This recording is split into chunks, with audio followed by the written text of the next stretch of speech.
Yeah, so the first thing is that I think that the reason that I wanted to do this new video, just to talk about it, it wasn't necessarily for the views. It's just because I kind of had a goal set in mind before I made those first videos. It's like, especially on a new company, I think a business quarter is a good kind of in-between time to make changes for a company, I feel like that's a good amount of time to be able to kind of get feedback and then act upon it.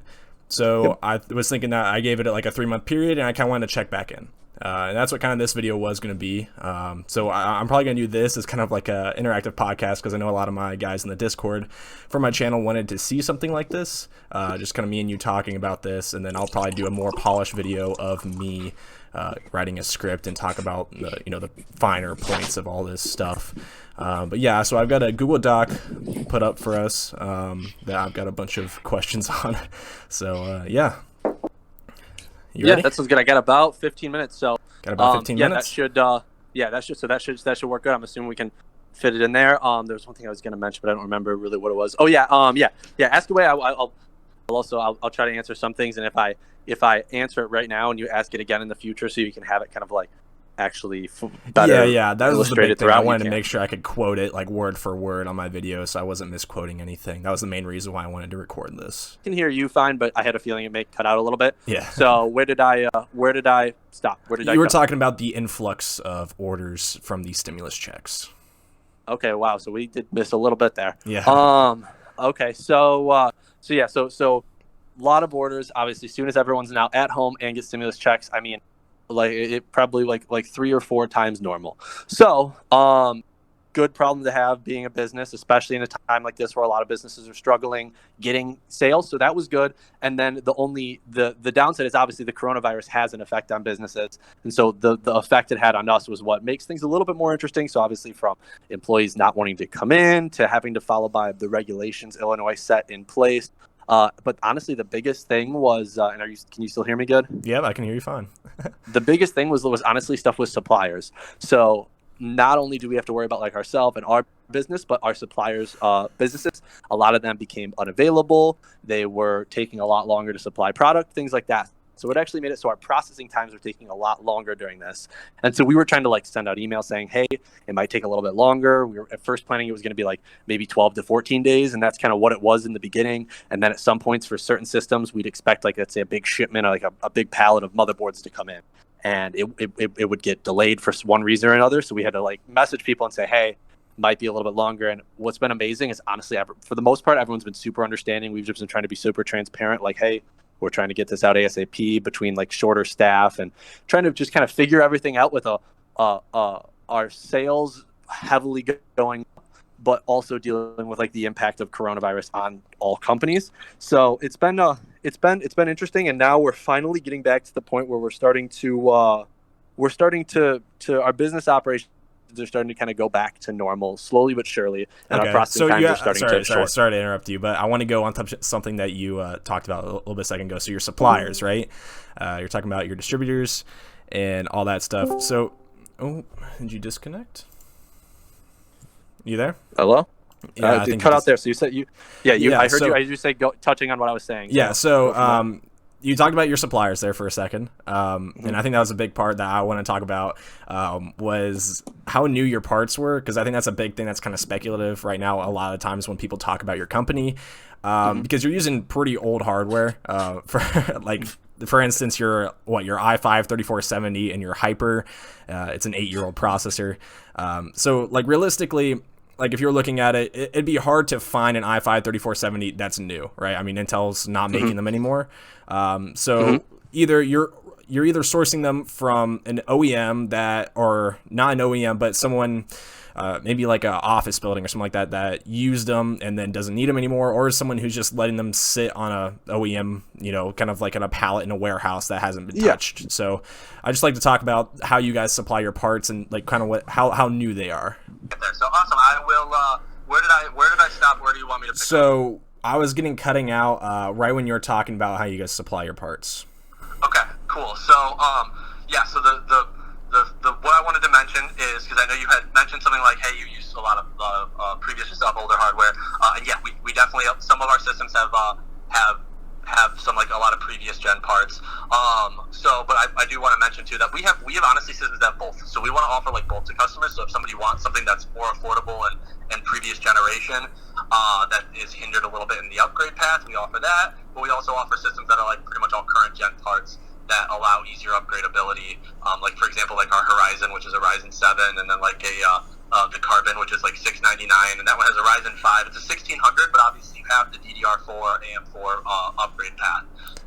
So that's kind of like just a few of the different things we offer there. But regarding the actual parts, so when we actually first started, because we first started selling gaming PCs online probably about a little bit more than a year and a half ago. Yes. Mm-hmm. A little bit more than a year and a half ago, we started selling stuff online. Okay. And when we first started, we actually used like mainly like we used some of the like refurbished parts. It was actually part of like our marketing and some of our competitive advantage. We were like, it was kind of like our selling point. So at that point, no other companies were offering like quality pre-built with refurbished parts. So that was actually like one of our main selling points. And then as we've grown up, to be honest, like finding refurbished parts from reliable suppliers at like the quantity we need is tough. And now, honestly, the majority of everything we buy is new. Even most of our parts in our previous gen systems, we're able to source new. And so, honestly, like we're putting more of our effort into our current gen systems. So the parts are easier to source in bulk. The warranties are better for our customers, and it gives customers a good upgrade path in the future. I mean, our goal is to just kind of get people up in gaming at like a reasonable price, and they can take the system and upgrade from there to anything they want, things like that. So yeah. So are the parts that you guys use right now, are they refurbished? Is what I'm assuming. So if you're buying, like, let's say a Hyper, so if you're getting that i5 3470, is it going to be coming brand new, like never used before, or is it coming from an older system that you've refurbished? The vast majority of them are coming new. We get them new. When we order them, I don't know exactly. I'm assuming that it's just like new old stock. If you are familiar with that. Yeah, The yeah. vast majority we're getting now are new. If they aren't new, like rare occasion we'll get a shipment and we're like, okay, these were used. We usually put some sort of like note in the description so people can see it. I mean, there's like obviously a few places where we'll say sometimes like, hey, this like some of our systems do come with this, and that. So for the vast majority of the computers, they're pretty much all new parts. A lot of the previous gen stuff obviously doesn't have manufacturer warranties anymore, but most of the time you are getting like a new item unless it says otherwise. So it shouldn't be a problem manufacturer warranty, right? Because you guys are covering the computer for a year, right? So we give our warranty, so it depends a little bit on that. Like our warranty, we have a 30-day full warranty and a 1-year labor warranty. Now, a lot of the parts that are covered by manufacturer warranty ranges from 1 to 3 years. A lot of the previous gen systems don't have that manufacturer warranty, but you still have our warranty. Which again, like let's say like you get every power supply we get is new. I was going to say, let's say you get a processor that we say, hey, this system may have one that's refurbished and it gives out in 10 months. You'll contact us. We'll do all the work for free. We'll say, hey, the processor costs $40. We'll do everything else for free within the 1 year, but the 30 days you're completely covered. And to be honest, if it's a little bit over that, we usually try to help customers out. I mean, we want to make sure we keep everyone happy. I mean, we're here not to like make a quick dollar and run, as you can tell. Like we're trying to make sure we keep everyone as happy. Oh yeah. If you guys have a website up like this and this much marketing, I wouldn't assume that you guys are here to make a quick dollar and run. Yeah. Yeah, it wouldn't be quite worth it. Okay, so another thing is I think a lot of people are interested in is, so when you guys are building a computer, right, I think quality assurance is like a really big thing when it comes to computers, right, making sure that it runs all the stuff that you want it to run, like, for a long time, right? So when you guys are refurbishing these parts and like putting them together, the biggest thing that I had a problem, or not a problem with, but what I thought might happen is you guys are sourcing these boards from like old Dells and old HPs. And so they're just going to come as one huge thing. So you're going to get a motherboard, the DRAM stick, as well as the processor and the cooling fan all in one thing, because that's how the OEM thing comes. Is that somewhat true? Kind of. We don't really use any Dell stuff, so a lot of our boards are actually just Intel OEM boards. So we don't use, like, a lot of people think we use Dell Optiplexes that are like old Dell Optiplexes. That's actually not what we do. Okay. So we don't do any of that. We actually just order like Intel OEM boards. So like, you know how Intel like manufactures their own boards? Yeah, so that's literally what pretty much every okay. system comes with. So when you guys any 4th gen system comes with like Asus gaming boards or Gigabyte gaming boards. Got it. So when you guys are using these parts, I'm guessing that you guys are repasting everything, or has the paste been sitting there for a while? No, yeah, I mean, if the rare times that there is something that's refurbished, where we mention it in the description, yeah, I mean, everything's taken apart. Like, we, number one, we'll get boards separate than everything, so it's not like everything's like the processor, motherboard, everything's in there, and we just take it out of something and smack it in a case. That's not what we do. I know there's some, like, you can find some like pre-built on Amazon that comes like GTX 650s, and I think that's a little bit more of like their style. We order everything separate. Everything gets pulled apart. Everything gets everything. Well, nothing's pulled apart. Everything's separate. I mean, they get a fresh thing of thermal paste. Yeah, it's all fresh. Then it goes run through a stress test. I'm trying to remember what the stress test we used to use. Furmark? Stress test we used to use Furmark, but now they just changed it. One of the build manager changed it. It actually stresses each individual component, gives us a score for each component, and gives us a pass. It's about a 45 minutes to 2 hour stress test, depending on the exact system, and it actually gives us a score per component. Like, for example, like it'll even test like a secondary hard drive. And for example, we got like one batch of hard drives in where we got probably 5 of them that tested low. Oh, man. We were able to see that, pull them out, put new hard drives in the computers. That's pretty good. You'll have to link that to me, because I've never really heard of anything that stresses the whole system. So if you could get the name of it. Yeah, it stresses each part at a separate point, I believe. So it runs one test to stress this, one test to stress this, one test to do this, and it does it all in a row. Okay. And then gives you the scores at the end, and gives you whether it passes or fails. And I mean, it's very rare that anything fails, but like sometimes we'll see that a hard drive score is too low, so we'll just replace it. Okay. So another thing that I saw on your guys' website is that you guys have like qualifications. Like underneath, you got like 3 little bubbles underneath of like what it can do. You got like VR streaming, and I think there's like one other thing. But yeah, and I know we recently changed that because there was a couple things like as it continues to get more into it, we'll notice different things. Like, for example, the Hyper we had always stated was like VR ready, but now the new VR headset sometimes requires there's like some certain things that can make it difficult. Like some depending on the supply, sometimes the Hypers don't have USB 3.0, and so that can be tricky with some of the new Oculus that requires 3.0. So we like disable that. So we're kind of trying to constantly change it to be like as accurate as possible. okay, so the one thing that I was looking at, I think VR was fine for what you guys were recommending, but the streaming qualification, I just wanted to know what a PC, like what you guys do to have it be able to meet that qualification for it being able to stream. So what we'll do to meet the bare minimum of being like streaming capable, we'll say what we'll do is we'll double check to see, okay, can this PC handle streaming smoothly? And by smoothly we mean, I don't even want to say above 60 FPS because that's like way lower. It's usually much higher. So do you mean streaming as in playing the game and streaming at the same time? Yep, playing the game and streaming. So like for example, the Hyper is probably one of the lowest systems we have that says streaming capable. Yeah, yeah. And so, like, for example, it depends a little bit on the game, too. Because, like, if you're trying to stream Fortnite on the Hyper, especially if you're, like, everyone plays on competitive settings. So, especially if you're playing on competitive settings, you'll be able to stream it at over 100 FPS. So, that's very streaming capable. Now, if you're trying to play Warzone on Ultra and stream on the Hyper, it ain't gonna work. So, it just comes down to, like knowing, okay, this will work for the vast majority of games. It's just enough to be claimed as streaming capable. If people ask us, like, hey, I'm trying to stream Fortnite, I'm trying to stream Apex, will the Hyper work? Yeah, the Hyper will work. I'd maybe recommend the Carbon if you can, just because it's newer parts. Like, it's the newer, most current-gen parts. But the Hyper will have no issue streaming at. And so that's kind of where it comes in at. Now, again, if you're trying to stream Escape from Tarkov at high settings, that might be a little bit tricky.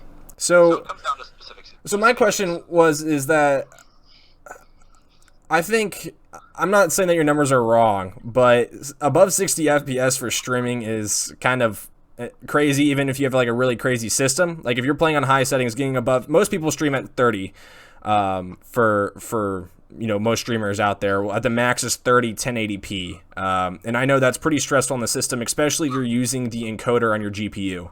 Because I mean, when I say, I want to clarify because this may answer your question. I don't mean to cut you off. Yeah. But when I say like stream at 100, so if it's like you're on your system, you're able to see 100. Now, if you want to output, like you said, most people output. Oh, okay, yeah, I see what you're saying. 30 1080, but you'll be able to get 100 FPS because obviously it drops it down. So rather than 140, you may get 100. Now you can output that to the 30 1080 like most people do. Okay, so as far as encoders go, I know I'm kind of getting the streaming a little bit more, but so your guys' encoders, are you guys using the onboard encoder on the NVIDIA graphics card, or are you using the X264 encoder for the CPU? Do you know which one you're using? I don't know if I have like a direct answer. I know a lot of the times when we record, we'll use the actual like NVIDIA software. So the NVINC encoder? Smoother. Okay. So, but I don't like for the actual like saying if it's streaming capable. I'm not sure if it's like I don't think we necessarily have it claimed as like okay we're claiming it's streaming capable only with this. So what kind of settings are you looking at on the Hyper for streaming? So I'm assuming 720p, maybe 23 FPS. Like you're saying, what are we displaying out? Yeah, displaying out to your audience. Like, do you know what kind of bit rate you're going to be getting? Or I'm assuming 720p because my system, you know, it's not a great system, but it's a little bit better than what a Hyper is. And it's not really the easiest for my system to stream, especially like I've got a Ryzen 6 1600, and if I'm using my graphics card, Ryzen 5. Yeah, Ryzen 5. And if I'm using, like, I have to use that. I have to use the X264, and even then, it's like it's pretty hard on my CPU to get a decent bit rate out. And if you're using X264 on a, you know, an i5 3470, which has got, you know, less than half the amount of threads, you know, it's going to be pretty hard for it to display out. And I'm doing 720p. 23 FPS, and like I'm almost able to hit it. Again, I'm not a streamer, so that's that. But yeah. Well, I'll tell you this. I know we stressed the Hyper. I had one gentleman who was actually more knowledgeable than even I am on streaming, who's one of our workers, and he was the one that would stress the system to see, okay, can this handle it? I'm not sure exactly how he did it, but he would determine it. We were able to stream the Hyper. I remember we were able to stream it like. I mean, I don't even want to say he might have been at 720p, but I mean, it was smooth. Like I when I watched it, I thought, yeah, 720p is comfortable. Yeah. This can support streaming. Like I'm seeing it say, okay, this can support streaming in most games. If something only will support streaming in like World of Warcraft, we're not going to say it's streaming capable. But if it'll support it in the majority of games, which again, the Hyper is probably the lowest one will claim streaming capable. That's what'll determine if we put that mark there. And hopefully that answers that question. I think something that would be, because I think that a lot of people, who especially just trying to get into streaming, don't necessarily understand all the hardware stuff that goes into it. Like they don't know what an encoder and stuff like that is, and what kind of file format they're outputting. Now, again, I'm not part of your guys' company whatsoever, but I think it'd be really cool if you guys would implement some sort of thing where kind of like a display of the OBS settings and say, here's the best like streaming performance that you're going to get while gaming and putting out, just to give people like a little bit of reference, like, because they're not going to be able to play at 1080p 30 FPS and get a decent quality out of their game, you know? And out of the box, you're not using the NVENC encoder at all. So like when you're getting your PC, right? Like you take it out of the box and you install OBS, the NVENC encoder isn't like naturally installed onto the, like it's not installed, selected. So if you would just hit stream, you wouldn't be getting the best quality out of it. You see, like, you know what I'm saying? Yeah, that's not a terrible idea to actually, and I as you were saying that, it kind of brought something to my mind, and maybe offering something that rather than say what we do is streaming capable, to offer almost a drop-down box, and this is just things I'm kind of brainstorming as you were talking. Offer like a drop-down box that actually says, using this like encoding, you'll get roughly this FPS in this game of this system. No, I like that. Yeah. It's actually something that came to my mind a little bit as you were talking about that. So yeah, no, and we always appreciate that. We're trying constantly to like become better and be like give our audience more info and help them get the answers they need to make like an educated purchasing decision. Yeah. So on to the next part, which was the kind of thing that I bashed in both of those videos that I did on you, was the so like on your two like lowest end PCs that had a GTX 1052 gig card in it. On both of those, you had a benchmark running of an FX 6300, I think, and the GTX 1050 Ti 4 gig card. And you guys changed it. You guys changed it, and I'll put you guys up to that. But so what showed you guys to change it after 3 months of it being up? Yeah, so I'll give you some info on kind of like how it pretty much plays out. So here's our whole idea. So whenever somebody like wants to know how one of our systems will perform, they pretty much go on YouTube, try to find gameplay. Our goal is to try to save them that hassle and give them the gameplay video that would most closely resemble the PC performance. So for example, you said there was an FX 6300. I'm going to speak on behalf of who chose the videos there. So FX 6300, most likely what they looked up was, I'm assuming you're referencing either was it the Diamond or the Crown? It's both. Two? It's both. The Diamond and the Crown both have that same video on. Perfect. So the FX 6300 is roughly in between in performance wise. Oh no! Yeah. I definitely don't think the CPU matters that much, especially when you're that low tier. Yeah. I think it's the graphics card is what most Yeah, people had a so problem with. I'll go to that now and then. So that was the thing with the FX 300. What we'll try to do is find a video that's close. So we may not be able to find one temporarily to put up there because we're trying to get all the videos recorded for the actual systems. Obviously, it just takes time. So we're trying to find one that most closely resemble the performance. So it may have, like you mentioned, the FX 6300, which again is pretty much it's very similar in actual performance to those processors. And then now you said it had a 1050 Ti. Now what happened there? I mean, obviously, when it comes down to that is like we again try to choose one that has the closest. And so if we're able to look up like 1050 and it only shows us 1050 Ti, we'll show that video because again, I mean the FPS difference is very minor. But to be honest, the main thing we've been doing is everyone that's been ordering systems that have 1050s in it, we've actually been upgrading everyone to an AMD RX 470 4 gig for free. So just like a noticeably substantially better card. We've been upgrading that for free. Now, does that necessarily make it so that the video is accurate? Not necessarily, but they're actually going to get better performance for the same price. So if we can ever like try to throw up pre-upgrades to our customers, we always do that.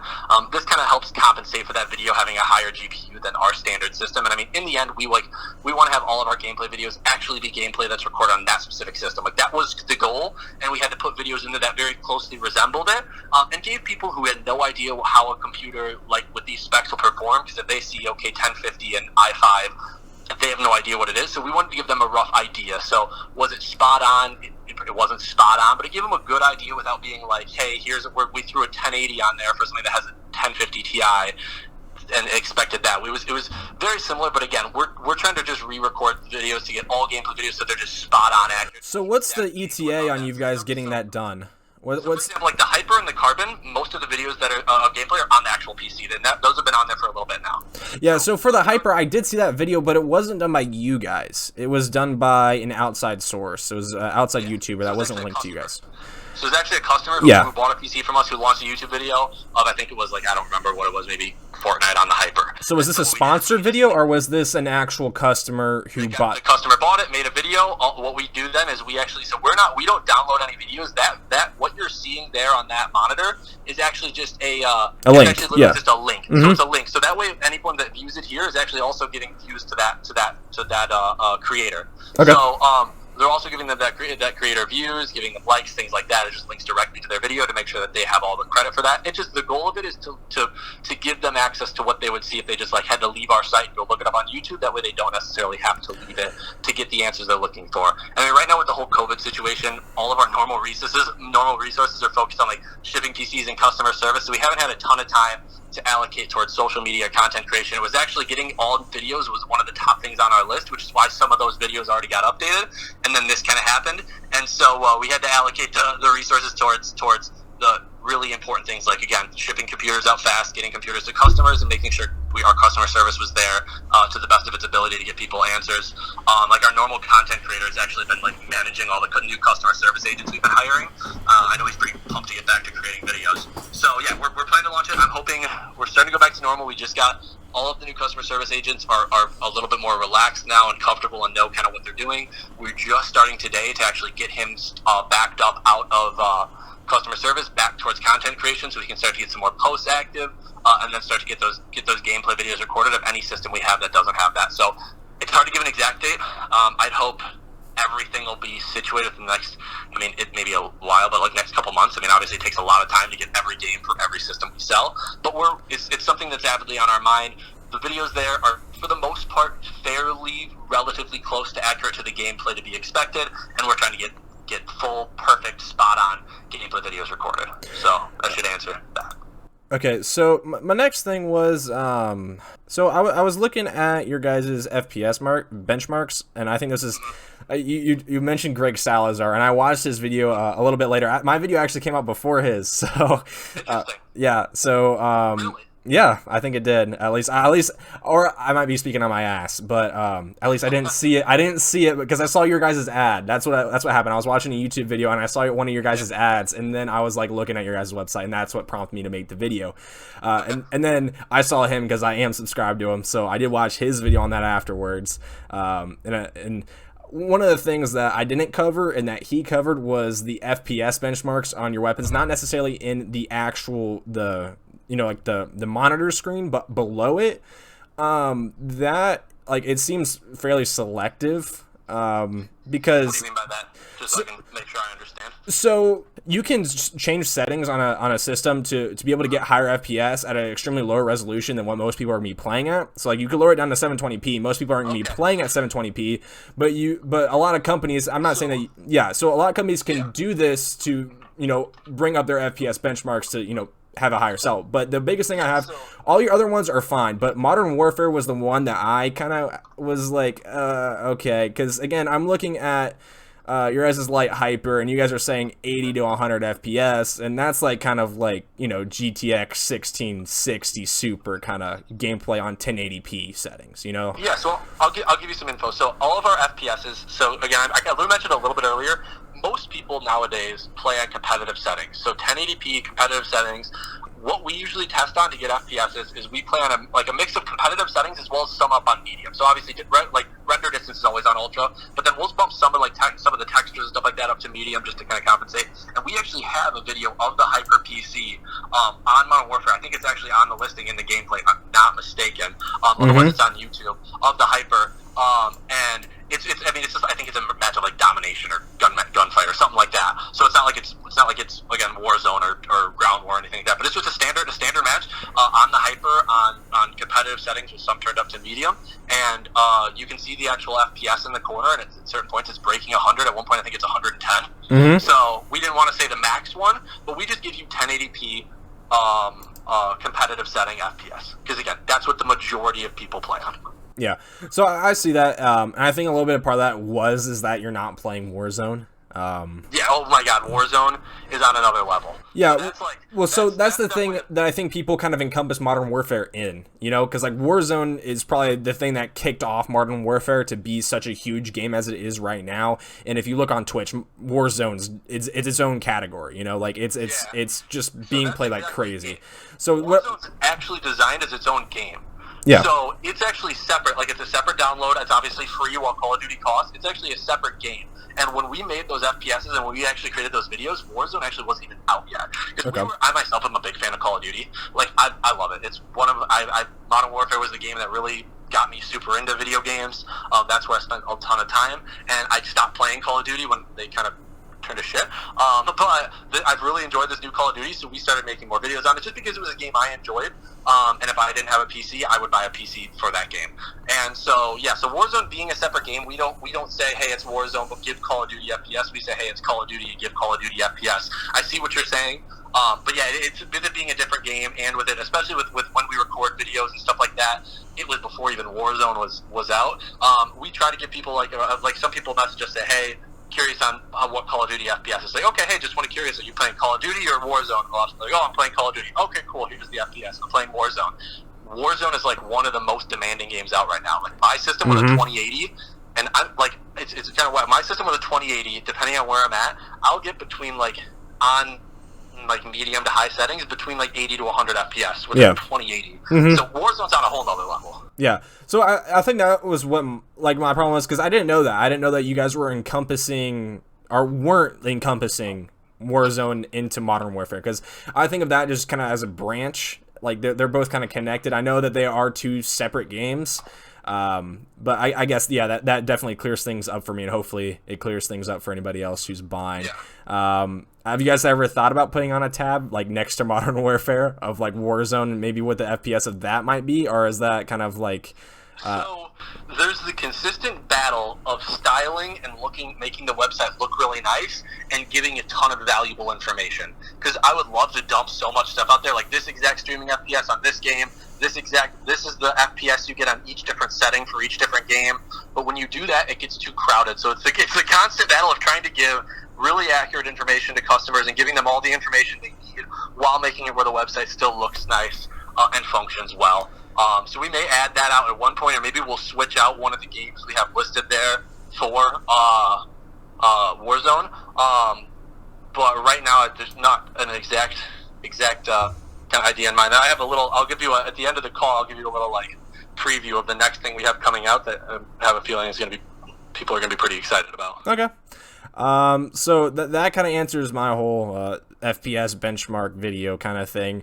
Now I kind of want to go into broader stuff about the company, some stuff that I'm personally interested in, not necessarily something that like someone watching this is going to be very interested in. So I'm kind of interested in how many people are you guys staffing right now? Because as of right now, you guys aren't like a huge OEM. Like, you know, you're not on the scale of like CyberPower or like I've found. Like, of course, you guys just started a year ago. So what's like, do you know roughly how many people you employ?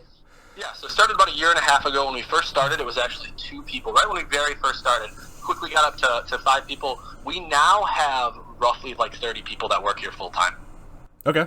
So it's not a huge amount of people, but it's still a pretty decent workforce. Yeah, it's bigger than like, it's not like we're like a mom and pop shop. Yeah. So it's definitely on another level than that. And yeah. So next, going into company stuff, like what do you guys been playing like to improve in the future? Like what are you guys looking to do to create? I don't necessarily. Not necessarily better PCs, but computers that are like different, you know, like are you guys are going to plan on changing the whole kind of scheme of what you guys are doing, like updating the website and stuff like that? Or are you guys going to try to like kind of stick with what you're doing right now and try to, you know, do that? Yeah, I know. I mean, for example, like I personally have a lot of things I'm working on directly, like directly outside of not directly with like the gaming PC market. But aside from that kind of stuff, on the actual site itself, we're trying to lean more towards giving a lot of current gen systems with really good upgradability for still the kind of like our selling point being more affordable. So that's like our big thing is like we'll try to put together good combos of systems that are going to get people who don't want to build, don't have time, don't know how, don't want to learn how, give them an ability to get up and playing without having to go and spend $1,000 at the minimum to get it from another pre-built company. And so we're trying to make more and more current gen systems that are still on the affordable side that help people get up and going. I know more people are wanting to see even higher end systems. I guess I'll touch on kind of the one thing I was going to mention at the end right now because it kind of fits in. And it's actually one of the things I'm finishing up designing now. In about 3 weeks, we should have it launched. It's going to be just like a full custom builder tab. So it's another tab on the top of the site, breaks down all the parts as well as parts we don't even currently have in our systems, and allows people to just do a full custom build. It gives them a stream rating as they're building the computer, so they can say, okay, this PC is rated for streaming 72 out of 100, and anything over 30 points is stream capable. And so it gives them that. It gives them, if it's VR ready, it also gives them an active FPS counter as they're changing specs, and that'll allow people to just pretty much do whatever they want. It's not necessarily like a crazy, innovative, huge changing thing in the company, or I'm sorry, in the industry. No, but I think it is. Like, but it's going to be nice because people don't offer what we offer. No, yeah, I see what you're saying, because I actually did a video on this a bit back about custom PC builders, and my conclusion was that it's a terrible idea. Because like no, I'm not saying that you guys are what you guys are doing is a bad idea, but what everybody else is offering is a bad idea. Because I look at like a company like NZXT, which has their own builder, and Zydax, and to be honest, they're like insanely overpriced over getting those same exact parts out of a company like CyberPower that doesn't have customization, but just has so many different computers that you can buy that they have what you need. Like, you know, like if you're going to customize a computer, they have what you need. But there's not really any company out there that's offering anything to build a full computer that's like on a decent budget. And I'm assuming that's what you guys, because that's what your guys' whole business is for, is building good computers on a budget. So I would like to know, are you guys mixing old gen and new gen parts on that whole kind of build your own thing? It was actually, the funny part is that was actually something I was sitting down right now before our call, and I was writing. I was like, should we or should we not? And I was thinking about pros and cons. Right now, we're undecided. We don't know if we're going to offer previous gen parts as well as current gen, or just offer on more only current gen parts. What do you think we should do? I'd love to hear your opinion. Do you think we should offer previous gen options as well, and then people can just choose what they want? Well, I think it's hard for you to be for you guys as a company, because if this is going to be something that you guys are going to be doing for a long time, it's going to be hard to keep on offering older and older gen parts, because, you know, we'd upgrade as we go. I'll just like say, like, yeah. For example, like at one point, third gen will be irrelevant. Probably. So you guys will jump to fourth or fifth. We'll just keep bumping up. So it'll be previous gen, but obviously it'll be a certain amount of generations behind, not where it's like we're selling first generation in 2030. So my idea, so what I would think is it wouldn't be. it wouldn't be worth putting in old gen parts unless there's a significant price difference between those and the new parts. Because I feel like most people who are going to pay a premium to build a PC, because I'm assuming it's going to be more labor. You know, you're not just sitting down making the same PC over and over again, which you're going to use the same parts. You know, you're sitting down and, you know, you have to look at the spreadsheet, make sure you're putting in the right parts to the right system. Like, it's more labor intensive. It's going to take more time. So you guys are going to have to charge more, which is what every company is going to do.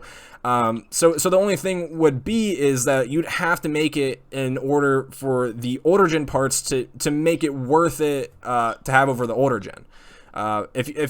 If it's not going to make a difference, like if your Core i5 3470 is going to be around the same price as a Ryzen 3, like it doesn't really make any sense for you to have that i5 3470 since someone's just going to go for that new part, you know? Yeah, makes sense.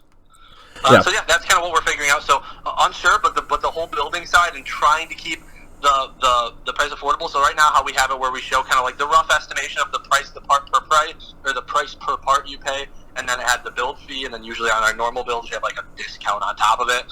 It'll be kind of a similar style where you'll see all the prices.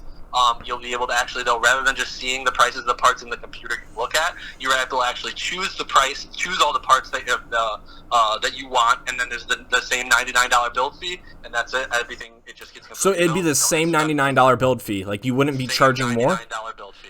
That's okay. So are you guys still including a Windows 10 license in there? Yeah. Okay. So, yeah, and you actually, with that Windows 10, you actually get like a full like sticker on your computer and everything. Okay. So you get the OEM license and stuff like that. Okay. Yeah. So I would really like to see that. That's if you, I don't know. It's planned to be launched. So the web developer, we have thrown so much shit on that man's plate. So you have no idea the amount of like different stuff we've wanted to launch, but thing's gotten backed up because of this or that. There's a lot, dude. There's so much different stuff that we've had. Oh, I'm sure. Yeah. And so this is one thing where now we've created a new system with him. And so this should be done. He's starting on it this upcoming week. Should have it ready 2 weeks from then.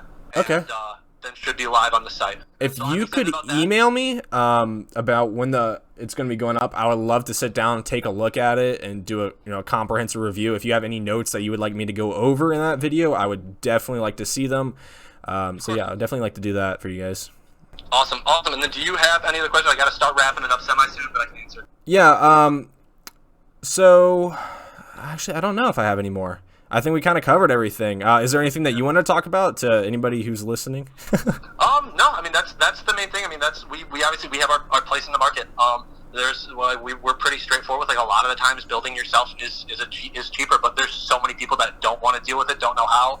We try to be relatively close to the price range, where if they're going to be like, okay, I'll spend a little bit more, but I don't have to worry about anything. I just get the PC. That's kind of our goal. Is to just be there for those who don't want to build, don't know how, don't feel like learning how, and be there to get them the most performance for their money out of a pre-built PC. That's like really our thing, and so we're just kind of trying to continue farthering that, making that better, coming up with new different like things to offer customers, trying to find new ways to assist in the buying process for customers to make it easier for them to choose which PC is going to be best for them. So we're kind of constantly trying to get better and better. So now we're working hard right now, getting pretty much all of our resources right now. We're going to getting PCs shipped out as fast as we can because of like all the Corona stuff. There's like a little bit of it's like backed up a little bit right now. We even show the like delayed processing time by the buy now button. So we're working hard to just get caught up on that. We're finally going back to normal operations. Should be caught up really soon, and then I'm really excited to keep going from there. So that's our main kind of focus, and then getting everyone caught up, getting everyone the computers that's ordered, and then continuing to kind of create new things. Just overall there's not much that's been innovated in the pre-built PC market in a while. No, there hasn't. with new stuff to be actually change the industry a little bit and make things better for the that's what I was really excited. I think in both of my videos that I did, I sort of ended it with, I'm still excited to see what you guys do. I think that what you guys are doing is definitely something different that a lot of people don't cover. I think it's mostly because they don't see the value in it, but clearly you guys have found some sort of a way to get into it. But yeah, so thank you for your time. Thank you for getting on here. I know we went a little bit longer than that 15 minutes you had allotted, and I want to thank you for that as well. So yeah, man. Yeah, no problem. I'll Yeah, I'm glad I could get on the phone and talk to you about it, because I know a lot of the things, a lot of questions people have. Yeah, I think it's just I'm really transparency. able to answer. Yeah, I think the harder thing is when people sit down and look at a website and don't necessarily meet or talk to the person who's behind it, or it's something's not there that doesn't seem right. You know, you can draw as many assumptions as you want, but again, I didn't really kind of look at it as maybe you guys were backed up or something like that, or why those videos weren't back, changed for a while. So that's bad on my part, but. Thank you. I'm glad we were able to get on the phone and get it cleared up. So oh yeah, I didn't mind taking the time and getting it taken care of. So yeah, if you've got any other questions, you can always email me. Yeah, I'm happy to answer. And then as soon as that goes live, I'll try to remember to reach out to you. Otherwise, like I said, it should be in a couple weeks. Okay. If it's not launched in a couple weeks, you'll know I'm yelling at the web developer. So so just keep an eye there, and we'll touch base then. If you have any questions about it, like hey, I was curious about this, reach out to me. I'm happy to answer anything, man. Yeah, thank you. I'll make sure to send you, if you would like, the links to the videos that I'm going to be doing on this. I'll probably be putting this up as a kind of podcast thing so people can listen to this Q&A session. But I'll definitely be doing, again, a more formatted video, and I'll send that to you as well. Hopefully, we can talk again some other time. Yeah, see you later, man. Absolutely, dude. You have a great night. You too. So hey guys, thank you for watching that interview. It was a lot of fun to meet Caleb, and hopefully you guys can stick around. Maybe I can do more content like this. I'm definitely going to be covering a lot of the stuff I was talking about today in the Lyte PC interview. I'm definitely going to be doing that website, that custom builder, as well as just site changes that they're going to be making, see if any of the stuff that we were talking about today gets implemented. So guys, make sure to subscribe, like the video if you like the content, and make sure to check out Lyte PCs if you're looking to go buy a brand new budget PC. I'll